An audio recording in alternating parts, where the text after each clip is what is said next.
Hey, what's going on? Anthony here with AVS Fitness, and today we're talking about the basics of fitness nutrition. I made this little chart right here to help kind of organize our nutrients and put them at a level of importance to help us reach our fitness, physique, and health goals. So at the bottom of our little chart here, which is going to be the most important for most people, is going to be our calories, right? It's going to dictate our body fat. Up next is our macronutrients, which is going to be from the quality of our food, and it's going to dictate our performance as well as our muscle building capabilities. Up next, we have our micronutrients, which we're going to reach by getting a variety of foods, as well as it's going to dictate some things for our health.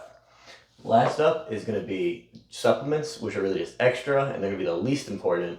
And if we hit all of these properly, we can pretty much avoid all supplements, except for creatine is the only one I really think has any merit if we don't get them through diet, which I'll explain a little bit later. Up first, we have calories, and there's three caloric states we can be in. We can be in a calorie surplus, a calorie deficit, and caloric maintenance. So a caloric surplus is whenever we take in more calories than we burn, and that's going to result in gaining weight. A calorie deficit is whenever we have less calories taken in than the calories we burn, which results in losing weight. And then caloric maintenance is whenever the two kind of even out and we're maintaining that weight. So if you need to get in shape, initially a lot of people have to lose weight, or it's called also cutting, and that's being in that calorie deficit over a period of time to get to our target weight. Once we get to our target weight, we want to be in a maintenance phase, which is just kind of maintaining that weight, keeping our calories burned relatively equal to our calories taken in.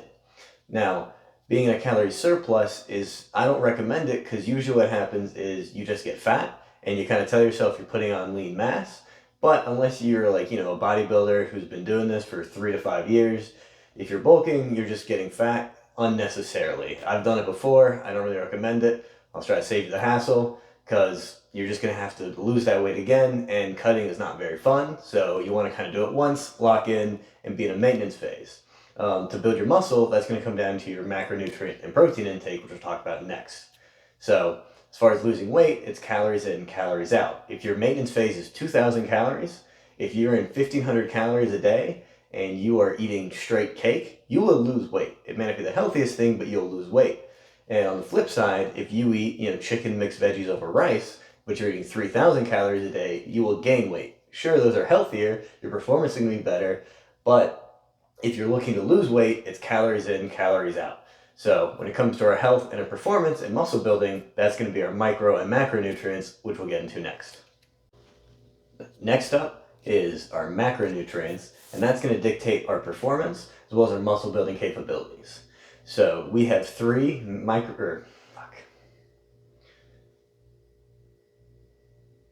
Up next, we have macronutrients, and macronutrients are going to dictate our performance as well as our muscle building capabilities. So we have three macronutrients. We have fats, proteins, and carbs. I put fiber on this list because fiber is a kind of carb and it's a little bit different than other carbs. So I just added it underneath, but technically it's not a macronutrient. So fats are up first, right? And they have 9 calories per gram of fat. So fat is going to be important for us. There's kind of this myth in the 90s if we want to avoid fats because fats are going to make you fat. But fat that you eat through your diet, they're called lipids, and fat in your body is called adipose tissue. And just because you eat the fat doesn't mean it's going to convert into fat. So we talked about earlier, it's calories in, calories out that dictates our body fat. So what dietary fat does is it's going to help keep our skin and hair healthy. It's going to keep our nails healthy. It's going to help break down some of those fat-soluble vitamins. And just overall, we want about 20 to 30% of fat. I do about 30%. That's why I feel the best. And kind of anywhere in that range, if you feel healthy eating that, you're probably in the right range for you. And you can find fat through nuts, seeds. It's built into meat. Like the marbling on steak is fat. The little like white skin on the chicken, that's fat. And you can also find it in dairy products. It's in some foods or fruits like avocado. And as long as you're getting about that 20 to 30% of mainly unsaturated fats, because saturated fats aren't that good for us, that's going to be things like butter, then you're doing pretty good in your fats. Up next is protein, and protein contains about 4 calories per gram. And protein is going to be pretty much the biggest macronutrient when it comes from a building muscle standpoint. And depending on what your fitness goals are is going to dictate how much protein you want. If you're more of an endurance athlete, like let's say you do triathlons or you're just a runner, you want about 0.45 grams of protein per pound of body weight. So if you're 200 pounds, that's going to be about 90 grams of protein. But if you're looking for more muscle building, you want 1 gram per pound of body weight. So a 200-pound person needs 200 grams of protein then. And the only time it would change is if you're in a caloric deficit, you're going to want a little bit more protein. So I had about 10% in a deficit. So if you're 200 pounds, add 10%, so 20 extra grams of protein, 220 grams of protein, and you'll reach your goals. And the reason is because generally use your fats and your carbs for energy whenever you're in your maintenance or in a bulking state, but whenever you start to cut, you don't have enough of those nutrients because you're less than your body needs to sustain itself, so you can break down those proteins and use them as energy. So we're giving us about that 10% buffer just to be on the safe side. And as far as timing of protein and everything, people argue, oh, you need this many, your body can only consume this much per time. Don't really worry about it. If you get enough protein in a day, you're reaching your protein goals and you'll be okay. The whole your body can only consume so much protein is kind of an old school myth. And for the most part, as long as you're getting enough protein in the day, you're going to be fine. It's going to be a minor difference about nutrient timing and everything, which would be more of a bodybuilding thing. But if you're just in this to be fit, look a little better, don't worry about it too much. So last on the list is going to be our carbs. And carbs are 4 calories per gram. And carbs are going to be our energy store, right? And I usually recommend just filling the rest of your calories with carbs. So whatever you get to get your fat and your protein, right? You do 30% fats, say you do 180 grams of protein, and you'll fill the rest with carbs.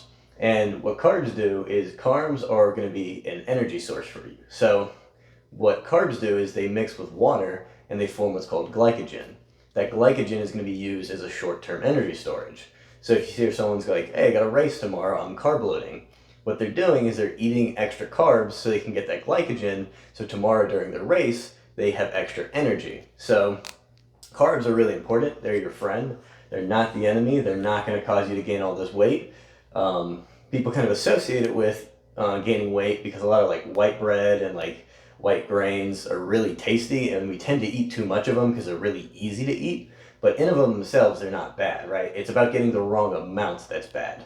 But it's the same thing as fat and protein. If you eat way too much fat, way too much protein, well, then it's not good for you, right? There's nothing special about carbs that makes them so much worse.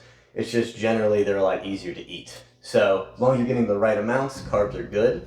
And that's why I don't recommend doing keto, because that's our energy source. If we don't have those carbs, we're going to feel bad. And like I said earlier, our calories is what dictates our body fat. So you don't need to follow some keto diet to lose weight. So if you do, that's why it's about, oh, you have the keto flu, you feel bad. It's because you don't have your energy source. So eat your energy source. And underneath I put fiber, right? Because fiber is a type of carb, and what it does is there's 2 kinds, right? There's soluble and insoluble fiber, and insoluble fiber can't be digested, so it has 0 calories per gram, and soluble fiber can, so it has 2 calories per gram. But what they do is they form this kind of like gelatinous bulk mass within your stomach, and it kind of slows down digestion and helps you feel full and satiated.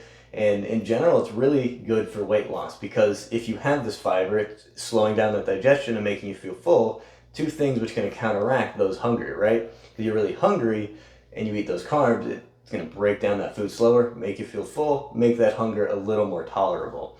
So generally, a woman needs about 20 grams to 25 grams of fiber, and a man needs about 35 to 40 grams of fiber. And any sort of vegetable is going to be a good source of fiber. Beans are especially good. I highly recommend beans just because they're high in protein, they're high in fiber, they're dirt cheap, they're easy to make, they're good in most kind of cuisines, doesn't really matter where you're from. Beans are probably a staple in your diet, so highly recommend beans. You eat a cup of beans a day, you've reached your fiber goals. So just kind of take that in mind, and we want to aim for that about 25, give or take 5% of your calories from fat. If you're an endurance athlete, 0.45 grams per pound of body weight. If you're looking to build muscle, 1 gram per pound of body weight. Fill the rest with your carbs. And if you're a woman, aim for about 25 grams of fiber. If you're a man, aim for about 40 grams of fiber. You're not going to go wrong if you get a little extra fiber, but if you're not used to it, it can give you a little stomach issues, so just build into it slowly. So, up next we have micronutrients, which contains our vitamins and our minerals, and then I threw antioxidants in there as well, because antioxidants, we're going to get them through the same method that we're going to get our micronutrients in. So, micronutrients aren't really needed in high quantities. So, that being said, we have vitamins, which have fat-soluble and water-soluble vitamins. You don't really need to worry about which ones are which. I'm just really saying that so you understand we need to eat our dietary fat, and we need to drink water to help break down those nutrients. We also have minerals, and then our antioxidants, antioxidants help with free radical exposure, which I'll have a whole video on antioxidants, but really you don't need to worry about it too much. You're probably going to hit them if you get a variety of foods. So what I always say is we want to aim for different colors and different types of food. So if you look at like a green vegetable, a lot of them have similar nutritional profiles. So broccoli, spinach, Brussels sprouts, they're going to be high in vitamin K, high in vitamin C, high in fiber, right? If you look at orange vegetables like carrots and sweet potatoes, they're going to be high in vitamin A because that vitamin A is what causes the orange color. Then if you look at and talk about antioxidants are very similar because we're talking about the purple color in foods like eggplants. That's caused by an antioxidant called anthocyanins. So if we aim to eat different kinds of foods and we aim to eat different variety of foods, we're going to pretty much hit all of our micronutrients. It's really hard not to because we kind of evolved from, people who did not have like this density of different kinds of foods. So now we can go to the grocery store and we can buy carrots, peppers, onions, chicken, like whatever you can think of, you can go buy. So if you're buying these things, you're getting such a big variety that we didn't really evolve to do. That's a modern luxury. So it's kind of something we just hit naturally. And also, if you were to eat, let's say you don't eat that great and you eat white bread all the time, that's really all you eat, we supplement a lot of our grains with micronutrients. Because if you look on a nutrition label, and you're looking at Rice Krispie treats, you're probably like, well, where the hell does this come from? Rice Krispie treats have no nutrition in them, but they're loaded in vitamin E, vitamin B. Where does this come from? And it's because we put them in there. We supplement it so people aren't deficient. So you follow a healthy diet or a standard Western diet that's really not that healthy, it's really hard to be deficient in our micronutrients. And if you are deficient, it's going to be something your doctor kind of tells you. They can do blood work. There are certain reasons that you can be deficient in them, but for the most part, most people are generally going to hit them just by getting a variety of foods. So I wouldn't really worry about them too much. I would just worry about eating that variety of foods, different kinds, different colors, and we're pretty much going to nail it. Last on our list is going to be supplements. And this is going to be talking about supplements from a nutrition standpoint. So creatine, multivitamins, things like that are already found in your diet. This isn't going to be talking about performance enhancers like pre-workouts or the test boosters, and whether they work or not is another video. This is talking about multivitamins, vitamin D, C, creatine, those kinds of things. And in general, I don't think you need a lot of them because what they are is they're supplementing your diet.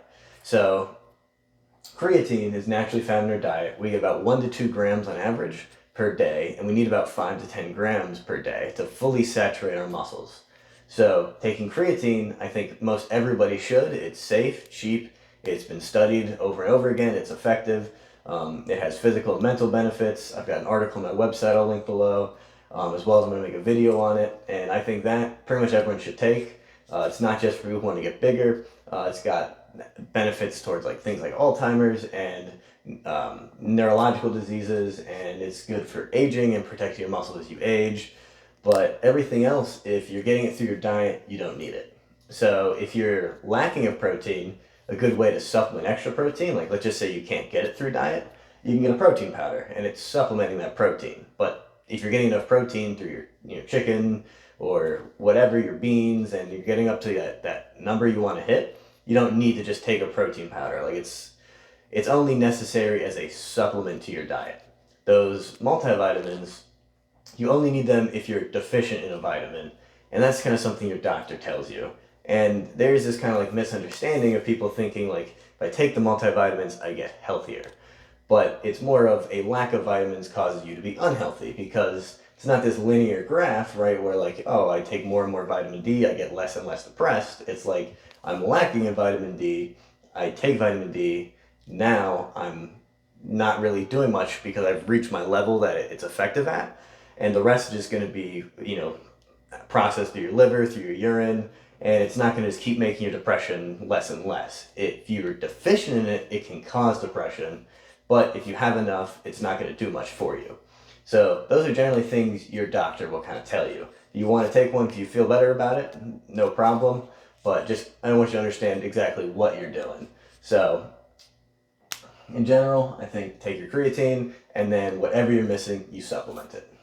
To summarize this whole video, what we want to do is we want to get the quantity of food correct so we can get the right amount of calories to keep our body fat where we want it to be. Then we need to get our macronutrients in order. We're going to do that through the quality of food, and it's going to dictate our performance and our muscle building capabilities. We want about 20 to 30% of our calories to come from fats. We want 0.45 grams per pound body weight of protein if we're an endurance athlete, and we want 1 gram per pound of body weight if we're trying to put on muscle. And our carbs will be the filler. If you're a woman, you want about 25 to 30 grams of fiber. If you're a man, you want about 35 to 40 grams of fiber, but extra is okay. For our micronutrients, we're going to reach it by eating a variety of different foods with a variety of colors, and that's going to be important for our health. And the last of whatever we're having trouble with, we can add in a supplement, and the only thing that we usually can't hit is going to be our creatine. So we want to do 5 to 10 grams of creatine, and then anything else is going to be based on what you are having trouble hitting on your diet or what your doctor recommends. Hope this video helps. See ya.